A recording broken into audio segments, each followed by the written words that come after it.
Jee-Yun Lee is getting some tips and inspiration this morning from designer and artist Steven Sabados. Yeah, today Gee's back in Steven's studio loft with some more great ideas to transform your space.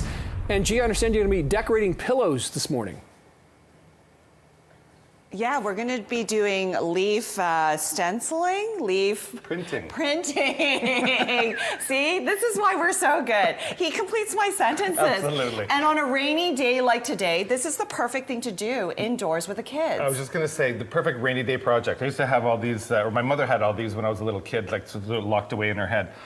Or you know what, a great thing to do when you're at the cottage. Oh, nice. You know, with the kids and whatnot. Mm-hmm. So, because literally all we need are leaves. Right? So honestly, it's like in abundance outside. So whether this be stuff from your garden or maybe leaves from the tree or the thing, a great thing for the kids to go out and say, okay, collect the best leaves you can find, right? So we're gonna bring them back. So the next thing we need, Jee-Yun, is this is watercolor paper. Okay, so it has to be watercolor paper because it needs to be quite thick. So this is not that thin kind of paper.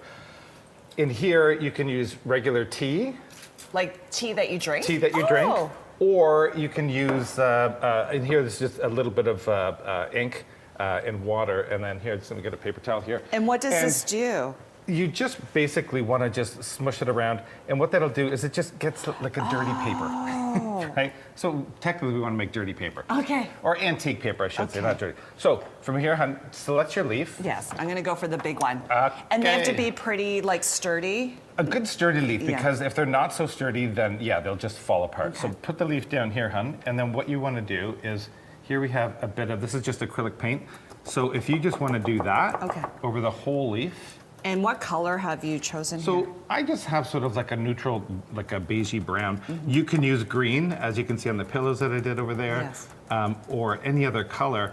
But I find this browny antique color, when you're doing the antique paper, it sort of has that sort of nice, like it's been around like an old documented leaf. Love it. You know, so we do that. And then from here, we're gonna put her down. On the other side. So we're gonna flip it down. Right. We're gonna put a piece of paper on top. Oh, and this is just any paper or? Just regular parchment or thing. And then get your rolling pin, roll away. Okay.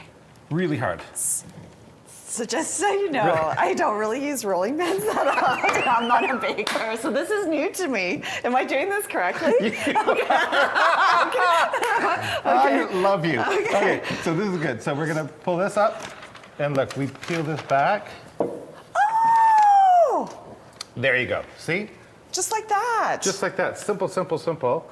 And from there, you can let those dry, whatever. I just wanna show you one here, if we did on a pillowcase. So here in this jar, I have got black acrylic, or it's black acrylic fabric paint. Okay, so most art supply stores, you can get it. And it's just literally, I'm gonna spread this on quickly so we don't run out of time. And spread that on, so when you are putting a thin, thin, thin coat, because the thicker it is, it's not gonna be so good. We just have a regular, inexpensive pillowcase. And then again, do you need the paper? Oh, paper here, I got some here. And we're gonna do this. Got my rolling pin. Oh, see, you're a pro at this. Oh, I should say, if you roll it with your hands this way, yeah. Oh, okay. So, we're gonna do this. We're gonna lift that up. And then it's a modern version. So modern version, so you can do, over here we've got like green ones, you know, which are kind of like, you know, super cute. And again, say if you had those in your garden, they would be great, then you can sort of document it. Here's a huge maple leaf I did. But if you want something more contemporary, like you said, we can have the two in black and white, which is kind of chic. I love it. And simple, simple, And I guess you could only really use leaves, right? You couldn't use any other object? You could use flowers and things like that if it's a hardy flower, although it may fall apart when you're rolling it. That's why you need sort of a hardy leaf. Also, I should say, once this is dry in the fabric, it's fabric paint, just heat set it with a hot iron for like 10 minutes, and it's permanent. And how long would you need it to dry? I would probably say only about an hour. You know what I do? I get a hairdryer and I dry it because I'm impatient.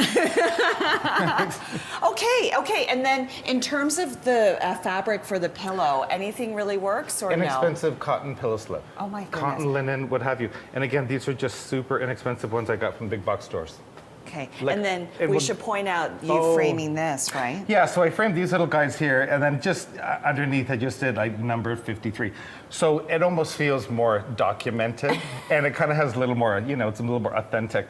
But I think, you know, again, if you hang them, a huge collection of these, Yes. I think it's sort of a great thing of what was in your garden. For sure, and this You is know? a huge trend right now, right? Yeah, huge trend right now. And again, because you think it's biophilia, we're bringing nature back in, and again, we're sort of, it's in abundance. I love it's just, that. It's leaves, that's all it is. There Free, you- free supplies. There you go. Okay. Thank you so much. For more information on Steven Sabados, you can follow him on Instagram and stevensabados.com.